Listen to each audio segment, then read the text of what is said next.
Welcome back to NC classes. Guys, previous videos के अंदर हमने राइबोसोम टॉपिक को कंप्लीट किया था। आज की वीडियो के अंदर हम न्यू टॉपिक स्टार्ट करेंगे, दैट इज इंक्लूजन बॉडी। ठीक है, तो चलिए स्टार्ट करते हैं। टॉपिक है हमारा आज का इंक्लूजन बॉडीज। इंक्लूजन बॉडीज, ठीक है। तो अभी देखिए इंक्लूजन बॉडीज होती क्या है। ठीक है, इंक्लूजन का मतलब क्या है कि ये कहां प्रेजेंट है, साइटोप्लाज्म के अंदर इंक्लूड है। इंक्लूजन का मतलब क्या है कि ये कहां इंक्लूड है, साइटोप्लाज्म के अंदर। ठीक है, बॉडीज का मतलब है कि ये काफी सारी होंगी और डिफरेंट डिफरेंट फॉर्म्स में प्रेजेंट होंगी। जैसा कि आपको पता है कि हम बैक्टीरियल सेल के बारे में स्टडी कर रहे थे। ठीक है, तो ये हमने बना दी बैक्टीरियल सेल की सेल एनवलप। ठीक है, और यहाँ पे हमें पता है क्या प्रेजेंट होगा, साइटोप्लाज्म। ठीक है, और इसी साइटोप्लाज्म के अंदर क्या होगा, ग्रैन्युल्स की फॉर्म में क्या प्रेजेंट रहेंगे, ग्रैन्युल्स की फॉर्म में इंक्लूजन बॉडीज प्रेजेंट रहेंगी। तो देखिए तभी तो हमने बोला ना, इंक्लूजन मीन्स साइटोप्लाज्म के अंदर इंक्लूड है। तो जो ये बैक्टीरियल सेल का साइटोप्लाज्म है उसके अंदर क्या प्रेजेंट है, ये ग्रैनुल लाइक स्ट्रक्चर, तभी हमने उसको क्या बोला, इंक्लूजन बॉडीज। तो अगर मैं यहाँ पर रिप्रेजेंट करूं तो जो मैंने यहाँ पर भी ग्रैनुल्स लाइक स्ट्रक्चर्स दिखाए हैं, तो ये भी क्या है, इंक्लूजन बॉडी, और ये भी क्या है, इंक्लूजन बॉडीज। ठीक है, तो ये प्रेजेंट है साइटोप्लाज्म में, तभी हमने इसके लिए वर्ड यूज किया इंक्लूजन। और अलग अलग फॉर्म्स में प्रेजेंट है और काफी सारी प्रेजेंट है, तो हमने इनको क्या बोला, बॉडीज। तो इसी वजह से जो ग्रैनुल लाइक स्ट्रक्चर जो यहाँ पर प्रेजेंट है बैक्टीरियल सेल के साइटोप्लाज्म के अंदर, तो उनको हमने क्या नेम दिया, इंक्लूजन बॉडीज। ठीक है, तो चलिए आप मुझे ये बताइए अभी कि जो इंक्लूजन बॉडी है उनकी लोकेशन क्या रहेगी, क्या लोकेशन है, आप बता ही सकते हैं कि वो कहां प्रेजेंट है, साइटोप्लाज्म के अंदर। ठीक है, तभी हम बोल देते हैं कि जो इंक्लूजन बॉडीज हैं वो साइटोप्लाज्म के अंदर प्रेजेंट होती हैं। और हम बात कर रहे हैं बैक्टीरियल सेल की, तो इट मींस प्रोकैरियोटिक सेल। तो हम कह सकते हैं कि जो इंक्लूजन बॉडीज हैं वो प्रोकैरियोटिक सेल के अंदर, प्रोकैरियोटिक सेल के अंदर कहां प्रेजेंट होंगी, वो प्रोकैरियोटिक सेल के अंदर कहां प्रेजेंट होंगी, उसके साइटोप्लाज्म के अंदर। ठीक है, और इन्हीं इंक्लूजन बॉडीज को एक और नेम दिया जाता है, क्या बोला जाएगा उसको, एलिमेंट्री बॉडीज। क्या कहा जाएगा उसको, एलिमेंट्री बॉडीज। ठीक है, हाँ जी, देखिए अभी इंक्लूजन बॉडीज का मेन फंक्शन क्या रहेगा बैक्टीरियल सेल के अंदर। तो इंक्लूजन बॉडीज का जो मेन फंक्शन है वो क्या होगा, किस काम आती हैं ये इंक्लूजन बॉडी बैक्टीरियल सेल के अंदर। तो गाइस ये काम करती हैं किसका, स्टोरेज का। तो इसका मतलब क्या है कि बैक्टीरियल सेल को अगर कुछ भी स्टोर करना होता है ना, तो वो किसकी फॉर्म में करेंगे, ग्रैनुल्स की फॉर्म में। ठीक है, और वो ग्रैनुल लाइक स्ट्रक्चर क्या होते हैं, इंक्लूजन बॉडीज। तो अभी तक हमने क्या पढ़ा कि जो इंक्लूजन का मतलब क्या है कि वो साइटोप्लाज्म के अंदर इंक्लूड है, मींस कि वो साइटोप्लाज्म के अंदर प्रेजेंट है। ठीक है, ग्रैनुल्स की फॉर्म में, डिफरेंट डिफरेंट टाइप्स की फॉर्म होती हैं इसकी। तो इसी वजह से हमने इसको क्या बोला, इंक्लूजन बॉडीज। और बैक्टीरियल सेल की बात हो रही है और प्रेजेंट कहां पे है, साइटोप्लाज्म में, तभी हमने बोला कि ये प्रोकैरियोटिक सेल के साइटोप्लाज्म के अंदर प्रेजेंट होते हैं। और इसको और क्या कहा जाता है, एलिमेंट्री बॉडीज। और फंक्शन क्या रहेगा, स्टोरेज का। इट मींस अगर बैक्टीरियल सेल को कुछ भी स्टोर करना है तो वो किसकी फॉर्म में करेंगे, इंक्लूजन बॉडीज की फॉर्म में। ठीक है, तो अभी क्या स्टोर करेंगे, वो स्टार्च स्टोर कर रहे हैं, ठीक है, या फिर ग्लाइकोजन स्टोर करते हैं, किस चीज को वो स्टोर कर रहे हैं उसी के बेस पे इन ग्रैनुल्स को भी नेम दे दिया जाएगा। ठीक है, वो अभी हम करने वाले हैं। तो अभी आप इस चीज को नोट कीजिए कि जो इंक्लूजन बॉडीज हैं, इंक्लूजन बॉडीज, ठीक है, तो वो इंक्लूजन बॉडीज टू टाइप की होंगी। ठीक है, एक ऐसी बॉडीज जो कि क्या है, नॉन मेम्ब्रेनस है। नॉन मेम्ब्रेनस का मतलब क्या है कि उनके बाहर कोई भी मेम्ब्रेन नहीं होगी, नॉन मेम्ब्रेनस मीन्स उनके बाहर कोई भी मेम्ब्रेन प्रेजेंट नहीं रहेगी। और एक ऐसी इंक्लूजन बॉडीज है जहां पर क्या होगा, सिंगल लेयर होगी किसकी, non unit membrane, single layer of non unit membrane. तो इट मीन्स जो इंक्लूजन बॉडीज हैं उसको दो कैटेगरीज में डिवाइड किया गया है। एक तो है हमारे पास क्या, नॉन मेम्ब्रेनस, और दूसरा हमारे पास क्या है, single layer of non unit membrane. ठीक है, तो अभी आप देखो कि जो इंक्लूजन बॉडीज जो नॉन मेम्ब्रेनस है, नॉन मेम्ब्रेनस का मतलब कि वहां पर कोई भी मेम्ब्रेन नहीं होगी, यानी कि विदाउट मेम्ब्रेन, यहाँ पर कोई मेम्ब्रेन प्रेजेंट नहीं रहेगी, तो इसी वजह से हमने इसको क्या बोल दिया, नॉन मेम्ब्रेनस। बट यहाँ मैं कह रही हूँ कि सिंगल लेयर प्रेजेंट होगी, तो इसका मतलब है कि एक लेयर तो प्रेजेंट होगी, बट वो लेयर होगी किसकी, प्रोटीन की। ठीक है, वहां पर कोई लिपिड प्रेजेंट नहीं होगा।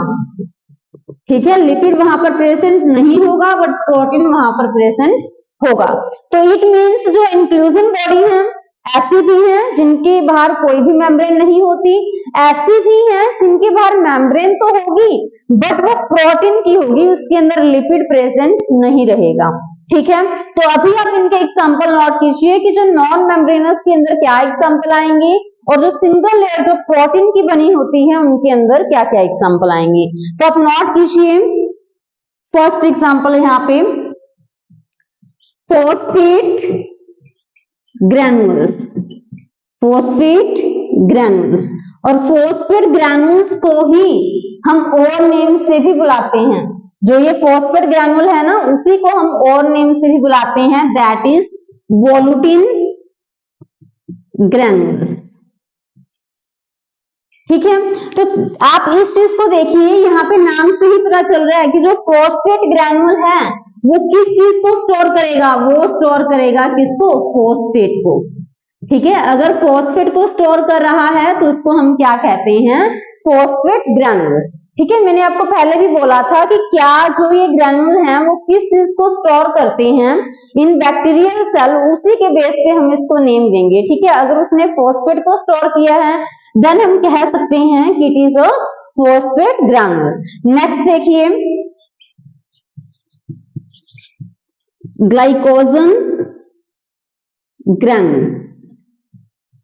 तो अभी देखिए जो ग्लाइकोजन ग्रैन्युल्स हैं वो किस चीज को स्टोर करेंगे, ये स्टोर करेंगे मेनली किसको, ग्लाइकोजन को। ये किसको स्टोर करते हैं, ग्लाइकोजन को स्टोर करते हैं। ठीक है, नेक्स्ट नोट कीजिए, साइनोफिशियन ग्रैन्युल्स।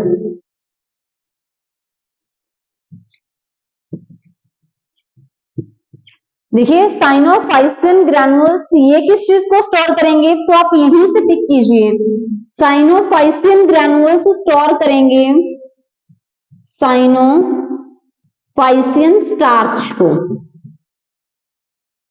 ठीक है, मीन्स आप इनके नेम से ही ध्यान रख सकते हो, फॉस्फेट ग्रैन्युल्स फॉस्फेट को स्टोर करेंगे, ग्लाइकोजन ग्रैन्युल्स ग्लाइकोजन को स्टोर करेंगे, साइनोफाइसिन ग्रैन्युल साइनोफाइसिन स्टार्च को स्टोर करेंगे। किनके अंदर, ये स्टोर करेंगे ब्लू ग्रीन एल्गी के अंदर। किसके अंदर, ब्लू ग्रीन एल्गी के अंदर। क्लियर है। नेक्स्ट एग्जांपल आप नोट कीजिए नॉन मेम्ब्रेनस का,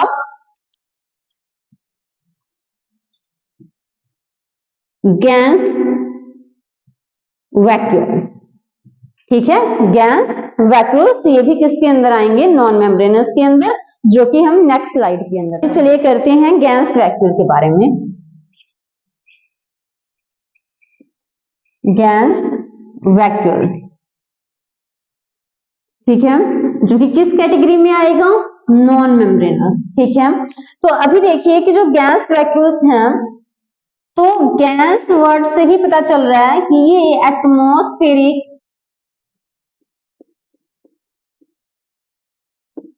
गैसेस के लिए क्या होंगे, परमिएबल। ठीक है, बट वाटर के लिए जो ये गैस वैक्यूल्स होते हैं वो क्या होते हैं, इम्परमिएबल। ठीक है, तो गैस से आपको ध्यान रखना है, क्योंकि देखो बायो के अंदर तो मोस्ट ऑफ दी वर्ड्स ऐसे हैं कि आप वर्ड से ही ध्यान लगा सकते हो, वहीं से पता लगा सकते हो कि क्या कहना चाह रहे हैं, है ना। तो गैस वैक्यूल मीन्स गैस यानी कि एटमॉस्फेरिक गैसेस, तो इट मीन्स ये जो गैस वैक्यूल है ना वो गैसेस के लिए तो परमिएबल होंगे बट वाटर के लिए वो परमिएबल नहीं होते। ठीक है, तो और जो ये गैस वैक्यूल कहाँ प्रेजेंट होंगे, बैक्टीरिया के अंदर, नो डाउट, क्योंकि हम प्रोकैरियोटिक बैक्टीरियल सेल की बात कर रहे हैं, है ना। तो अगर ये गैस वैक्यूल बैक्टीरिया के अंदर प्रेजेंट है तो फिर कोई तो फायदा होता होगा ना बैक्टीरिया को इस गैस वैक्यूल का। क्या फायदा होगा बैक्टीरिया को इस गैस वैक्यूल का? ये गैस वैक्यूल्स बैक्टीरिया के अंदर क्या प्रोवाइड करेंगे? ब्यूएंसी। ठीक है, तो ब्यूएंसी होता क्या है? ब्यूएंसी होता है एबिलिटी टू फ्लोट। तो इट मीन्स अगर बैक्टीरियल सेल के अंदर क्या प्रेजेंट है? गैस वैक्यूल प्रेजेंट है, तो वो बैक्टीरिया को ये एबिलिटी प्रोवाइड करेंगे कि वो क्या कर सकें? फ्लोट कर सकें। तो उसी को हम क्या कह देते हैं? ब्यूएंसी। ठीक है, तो अभी देखिए मैं आपको एग्जांपल के थ्रू समझाती हूँ। तो जैसे मान लीजिए कि ये क्या है? वाटर का लेवल है। ठीक है, ये हमने बना दिया यहाँ पे वाटर। ठीक है, ये वाटर का लेवल है और यहां पर प्रेजेंट है सन। ठीक है, तो यहां से आ रही है रेडिएशंस। तो मान लीजिए कि एक बैक्टीरिया यहाँ प्रेजेंट है और एक बैक्टीरिया यहाँ प्रेजेंट है, तो बताइए कि कौन सा बैक्टीरिया है जो मैक्सिमम सनलाइट को कैप्चर कर पाएगा। तो जो ये हमने यहाँ पे दिखाया, मैं यहाँ पे बी लिख देती हूँ सो दैट आपको क्लियर हो जाए कि मैं बैक्टीरिया की बात कर रही हूँ। एक बैक्टीरिया मान लीजिए यहाँ प्रेजेंट है और एक बैक्टीरिया यहाँ प्रेजेंट है। तो अगर ये सनलाइट आ रही है तो जो सनलाइट की रेस है, कौन सा बैक्टीरिया सनलाइट को ज्यादा कैप्चर कर पाएगा? तो बताइए, सनलाइट यहाँ तक ज्यादा नहीं पहुंचेगी, यहाँ सनलाइट ज्यादा पहुंच पाएगी, है ना। तो ऐसे में क्या होगा? अगर यहाँ पे सनलाइट ज्यादा पहुंच रही है तो क्या होगा? ये फोटोसिंथेसिस भी ज्यादा परफॉर्म करेगा as compare to this bacteria. इसको मैं बैक्टीरिया 1 कह देती हूँ, इसको बैक्टीरिया 2। ठीक है, ठीक है, तो जो बैक्टीरिया 1 है वो फोटोसिंथेसिस ज्यादा परफॉर्म करेगा as compare to bacteria B2। तो ऐसे में फिर क्या होगा? इनकी फोटोसिंथेसिस जो है वो एबिलिटी कम ज्यादा हो जाएगी, इसकी ज्यादा और इसकी कम। बट अगर इस बैक्टीरिया के अंदर गैस वैक्यूल प्रेजेंट होंगे तो क्या होगा? फिर ये भी ऊपर आ जाएगा। क्यों? क्योंकि गैस वैक्यूल्स ने उनको क्या प्रोवाइड कर दी? ब्यूएंसी प्रोवाइड कर दी। ठीक है, तो जिससे क्या होगा? ये भी सनलाइट यहां पर भी आ पाएगी, सो ये भी अच्छे से फोटोसिंथेसिस कर पाएगा। तो इट मीन्स हम कह सकते हैं कि जो गैस वैक्यूल हैं वो एटमॉस्फेरिक गैसेस के लिए तो परमिएबल होंगे, और साथ ही साथ जो गैस वैक्यूल हैं अगर बैक्टीरिया के अंदर प्रेजेंट हैं तो वो क्या फायदा देंगे उसको? कि वो उसको ब्यूएंसी प्रोवाइड करेंगे, यानी कि फ्लोट करने की एबिलिटी देंगे। क्योंकि जो बॉटम पे यहाँ पे बैक्टीरिया प्रेजेंट था ना नीचे, ठीक है, ये B1 था और ये B2, जो नीचे बैक्टीरिया प्रेजेंट था वहां तक तो आप ये देखो कि सनलाइट पहुंच ही नहीं पाएगी, और जो इससे नीचे प्रेजेंट होंगे वहां पे और भी कम सनलाइट जा पाएगी। तो फिर ऐसे में तो फोटोसिंथेसिस की दिक्कत हो जाएगी, है ना। तो जो अगर इसके अंदर देखो गैस वैक्यूल प्रेजेंट होंगे तो क्या होगा? फिर ये बैक्टीरिया भी ऊपर आ जाएगा। क्यों? क्योंकि गैस वैक्यूल उसको ब्यूएंसी प्रोवाइड करेंगे, तो जिसकी वजह से ये भी मैक्सिमम जो लाइट है यहाँ तक पहुंचेगी और ये भी क्या कर पाएंगे? फोटोसिंथेसिस कर पाएंगे। ठीक है, एग्जाम्पल नोट कीजिए इनके। साइनोबैक्टीरिया किसका एग्जाम्पल है? ऐसे बैक्टीरिया का जिनके अंदर क्या प्रेजेंट होते हैं? Gas vacuoles. ठीक है, नेक्स्ट नोट कीजिए, purple and green bacteria. Purple and green bacteria, इनके अंदर भी क्या प्रेजेंट होते हैं? Gas vacuoles. ठीक है, तो ये थे guys non membranes inclusion bodies. Next हम करेंगे single layer of non unit membrane. ठीक है, तो इसके हमारे पास कितने एग्जांपल हैं? 2। ठीक है, single layer of non unit membrane. तो चलिए करते हैं। फर्स्ट एग्जांपल आप नोट कीजिए इनका, PHV ग्रैन्युल्स, PHV ग्रैन्युल्स। तो PHV की फुल फॉर्म क्या होती है यहाँ पर? P से होगा गाइस पॉली, H से होगा बीटा हाइड्रोक्सी और B से होगा ब्यूटाइरेट।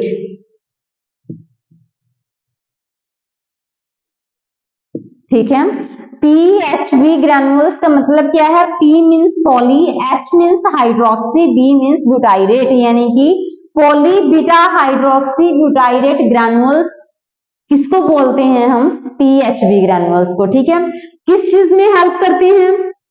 ये हेल्प करेंगे बायोडिग्रेडेबल प्लास्टिक की फॉर्मेशन में।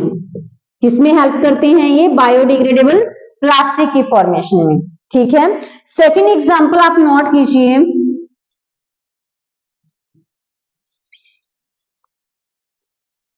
सल्फर ग्रैन्युल्स। तो जैसा कि इसके भी नेम से क्लियर है, सल्फर ग्रैन्युल्स, तो ये किस चीज को स्टोर करेंगे? ये स्टोर करते हैं सल्फर को। किसको स्टोर करते हैं? ये सल्फर को। ठीक है, तो सल्फर ग्रैन्युल्स सल्फर को स्टोर करेंगे। जो PHV ग्रैन्युल्स थे वो क्या काम करेंगे?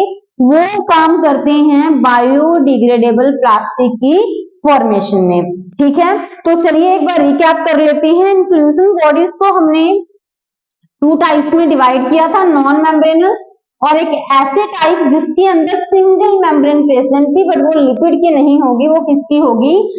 प्रोटीन की होगी। ठीक है, नॉन मेम्ब्रेनस मींस उसके अंदर कोई भी मेम्ब्रेन प्रेजेंट नहीं है। तो इसके अंदर हमने पढ़े 4 कैटेगरीज। फॉस्फेट ग्रैन्युल्स, जिसको हम वोलुटिन ग्रैन्युल्स भी बोलते हैं, वो स्टोर करेंगे किसको? फॉस्फेट को। ग्लाइकोजन ग्रैन्युल्स किसको स्टोर करते हैं? ग्लाइकोजन को। साइनोफाइसियन ग्रैन्युल्स किसको स्टोर करते हैं गाइस? वो स्टोर करेंगे साइनोफाइसियन स्टार्च को। ठीक है, और इसका एग्जांपल आप नोट कीजिए, ब्लू ग्रीन एल्गे। और फोर्थ वन हमने पढ़ा गैस वैक्यूल। तो जो गैस वैक्यूल हैं वो क्या हेल्प करेंगे बैक्टीरिया की? जिन बैक्टीरिया के अंदर गैस वैक्यूल प्रेजेंट होते हैं वो क्या हेल्प करेंगे? जैसा कि मैंने आपको बताया, cyanobacteria, purple and green bacteria, इनके अंदर तो गैस वैक्यूल प्रेजेंट रहेंगे, तो किस चीज में हेल्प करेंगे? उनकी बुयांसी प्रोवाइड करने में। ठीक है, जैसे कि एक बैक्टीरिया यहाँ है और एक यहाँ पे है, इसके पास लाइट ज्यादा जा रही है और इसके पास कम, तो ये फोटोसिंथेसिस ज्यादा करेगा और ये कम करेगा।